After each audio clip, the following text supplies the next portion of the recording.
Hey, what's happening, guys? Elton McFall here, aka you know what? I don't believe it, man. I don't believe it. The Schwinn, she's bringing the Roll Fast is bringing me good luck today. An hour ago or so, I filmed what? An early '80s Dodge Ram pickup, and look at this, a Coronet 75, 76, coming up to it from the rear here. I thought it was a Fury because the Plymouth Fury is the equivalent. They're almost exactly the same thing. Minor differences, minor cosmetic touches. Somebody who owns this here put this dog dish hubcaps on there and give her that nice, you know, kind of a sleeper look, you know, muscle car look. Looks like probably original yellow, light yellow type of car. That type of color was probably owned by an old man or an old woman. Probably has a 318, a 360, or a 400 in there. Very cool, baby. You know, from far away, I'm so visually impaired. I was across the street biking along, looking at all these fucking boring cars after street after street after street, and it's a sort of a quasi-ghetto a little bit like where I live. And like, where are the oldies, man? Where are the oldies? Where are they at?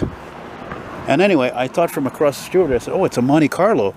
Because the Monte Carlo, 73 to 75, has taillights that are shaped like that, you know, with the typical 70s with the fenders that raise up like this. Now, it's also cool to see this because I have a friend, or had a friend, I don't know what the hell happened to him. He had a 76 Plymouth Fury sedan, and what's funny about the sedan, the four-door, compared to these cars, is that the four-door, although it's the same front fenders, hood, the whole front clip is the same thing, but everything from the side to the rear, everything, the roof line, the taillights is completely different. It's very bizarre.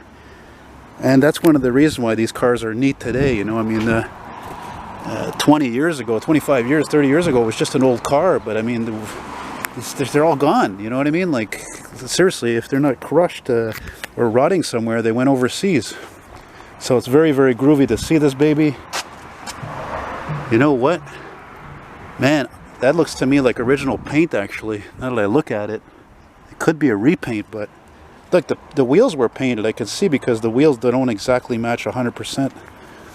That's fucking cool. That's original paint. Look at the interior. Original interior. Check that out. Ay, yoy. Look at that material. Ay, yoy. Well, I'll tell you one thing. Whoever owned this car, they knew that there weren't too many of them like that, so they kept it. They kept it. And you know, it's funny because there's so many cars in the 60s that are left, you know, compared to this, like Polaras and Monacos and whatever else. But these cars, they weren't as, like a lot of cars in the 70s, you know, mid 70s, late 70s, it became more square, and they had to style them around those types of bumpers for safety's sake. You know, they were federally implemented, you know, by the feds, the U.S. government, for safety regulation. And something weird here about the front fender door. Not matching up too well, but that was typical of American cars. Unfortunately, that's when the American cars, they called the 70s the malaise area. Boy, that's a busy street, eh? That's a malaise area. Malaise meaning there was this, it was the uncomfortable era for cars because the horsepower had to be brought back down, emissions controls, you know, safety. All these federally implemented regulations took a toll on these cars quality-wise. So you take these cars, for example, I always say it, mechanically, it doesn't matter if it's a slant 6. This could have actually a slant 6 in it, believe it or not. Don't let the pipes fool you. It's probably a 318 or 360, 400. But you could, you know, in the bigger models, you had a 440, but that was in the bigger models. But, you know, there could be a 440 in this too. Wow, this is terrific. See, this is why I come down here, okay? All right? Montreal, man, you don't see as many old cars as you used to because of so many reasons. Oh, look at this. Just like my friend Pierre's dashboard in this Fury. It's all cracked. Same thing. Cheap materials. Oh, my God, I love that interior. That is just fantastic. This car exemplifies everything they don't make about cars anymore. Style. You know, whatever this car lacked in quality, it made up in style. You know, style and comfort and torsion bars and, you know, torque flight transmission, and anyway, it's never going to come back, you know. And then what, this stupid, it's bothering me because this battery's dying. I didn't even use it that much, I think. I'm going to have to find another one. And oh, look, non-scrap, nice. No, never mind what I said. It just looked like non-scrap from the side because they still have their old livery here in Longueuil, but that's about as scrap as it gets. Probably 2010, 11, and all that. Look at chrome is beautiful.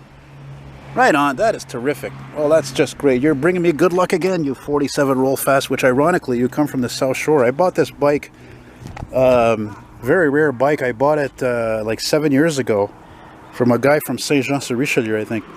He put it to the back of his Hyundai and he brought it to me to Longueuil Metro because, you know, if you're not familiar with who I am, what I do, I mean, I'm visually impaired. I can't drive these cars legally that I love. I'm not going to be some fucking idiot and drive a classic like that, you know, without a license or proper insurance and all that. So that's it. I bought this years ago, and the guy delivered to me to Longueuil Metro. So that was that's great. Anyway, happy to see this. I just want to get one last shot of her from the side because I think that's my favorite angle for these types of Coronets and Fury 2 doors is from the side. There you go. Now I'm going to change the battery. Thanks for watching. Merci de regarder. Take care. Hasta luego. Bye bye.